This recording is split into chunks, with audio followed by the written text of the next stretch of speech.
In this exercise, we're going to work on building an XHTML document together. If you'll go ahead to the Chapter 2 folder, you'll find your exercise files. You'll notice that I'm using Dreamweaver 8 here to build out the file. And the reason I'm doing this is because Dreamweaver is a very familiar environment for many designers, also because it has a snippets feature where I'm able to break up the code into discrete chunks and show you as I go along what it is that I'm doing. So the first thing we need to know is what is important about the structure of a document. Documents are structured for a good reason. There's information that we have to put into our HTML or XHTML in order to gain a certain amount of control over how that document is rendered in browsers. One of the most important features that helps us do that is known as the doc type declaration. So I'm going to go ahead and drag that and drop it here. And we can go ahead and reposition it a little bit. And you can see here that we have now a bit of code here at the top of our page. The doc type declaration has two very important reasons for being. The first is to declare the document so that when a validator is used to check for conformance, it can compare the document that you are saying you're writing in a given language and language version to the specification and give you a list of errors and warnings that will help you improve your document and help it to be conforming with the W3C specs. And we will learn how to do that in part 4 of this particular chapter. So here we can see that we're working with an XHTML 1.0 strict document. And if I'm going to validate this document, the validator will then take this bit of information and compare it to what is known as the DTD, or the document type definition, which is best thought of as a long, long list of all of the elements and attributes that are allowed in that specific language and that language version. The other piece of doc type switching that's very, very important is that it enables, in some browsers, us to control a switch that puts the browser into what is known as standards compliance mode. Standards compliance mode is desirable for designers because what that does is it balances the power of layout. i.e., the way that layout is achieved is different than in other browsers.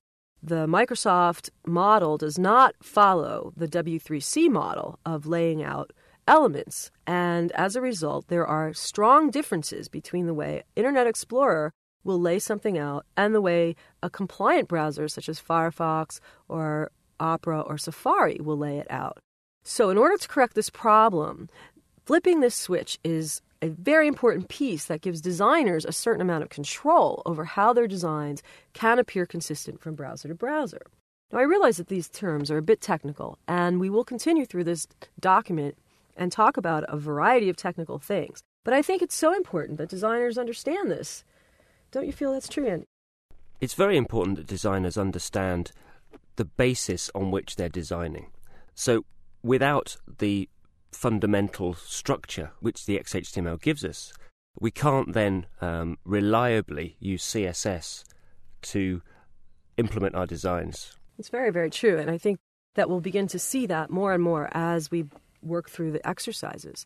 The next important piece that we need to add is what is known as the HTML element. The HTML element is an element which is including the opening and closing tag and content in between. And this is known as the root element of any HTML or XHTML document. You'll see here that not only are there the opening and closing tag, but for those of you who have used HTML rather than XHTML, there are a couple of additional things that we've got going on here. The first is the XMLNS, the XML namespace. And this is simply a further way of describing to the browser which languages are being used. XHTML is an XML application, and therefore it is considered XML. So we have to add these pieces that extend the understanding of the browser in terms of interpreting which language is there. XML lang is an attribute that allows us to declare the language that is actually being used in the document. So not the document language like HTML or XHTML, but the actual written and spoken language, in this case, English. The HTML element is known as the root element. It is known as the root element because there are no ancestors above it. there are 2 children to the HTML element and many, many descendants, but there are no elements above it in the document tree. This, which does visually appear above it in the code, is not considered an element. It is a declaration. So this is the root element of any HTML or XHTML page. And these relationships are important to understand because as we become more familiar with CSS, we need to know about how elements relate to one another within their family tree or document tree, as we call it. The first child that I'm going to show you of the HTML element is the head portion of the document. Let's give ourselves a little space here so we can see this. Here we see the opening head tag and the closing head tag. And this gives us, I like to use the metaphor a little bit of the head and body as being like the human head and body. In the head, we do all our mental processing. And in this case, that's really what goes on with the HTML or XHTML document. We put information into the head that is sort of the mental processing that the browser needs in order to display what will appear later in the document. In this case, we have a meta element that is declaring the character set of the document, in this case, UTF-8. That is a universal character set. In other words, I can use a number of human languages, spoken languages, that will fall into this particular character set. And this is an important thing to do, especially when you're using other languages than English. At any rate, the other element here that I have is the title element, a very important element that enables us to put a title that will appear in the browser header. The title element is a required element in XHTML, and it will allow us to put some information into the title bar of the browser itself. In this case, you'll see 02_02, if we were to load this up into the browser, appear along the top part of the browser. Titles are important because they can aid with a lot of aspects of the page, usability, search engine reliability. They're also useful for bookmarking as well. Yeah, so for example, when you're in your browser and you choose to bookmark a page, it's the title of the page. So titles are very important because you can really give people more information about their orientation within your site, about the page that they're looking at specifically, and they're also very useful for search engines. Any kinds of keywords that you want to put up there that are relevant and make sense to your audience can be helpful there.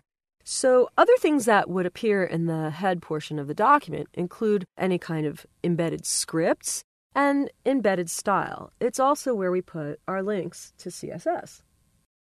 So we will see that as we work through the various exercises to come. The other child of HTML is the body element. Let's go ahead and drop this in. Very simply, opening tag, closing tag. And this is the area, as I was using the metaphor before, with the head is where the kind of processing information goes. The body is where we put in the content and the markup that will be associated with that content that will ultimately be displayed on the screen. And this area is very important because the information that goes in here will then be styled. And this is an important relationship for everybody to understand, whether they're designers or programmers, that what goes on here is necessary to have control over in order to effectively style pages. And in the next exercise, we're going to start adding some semantic elements and building up our page.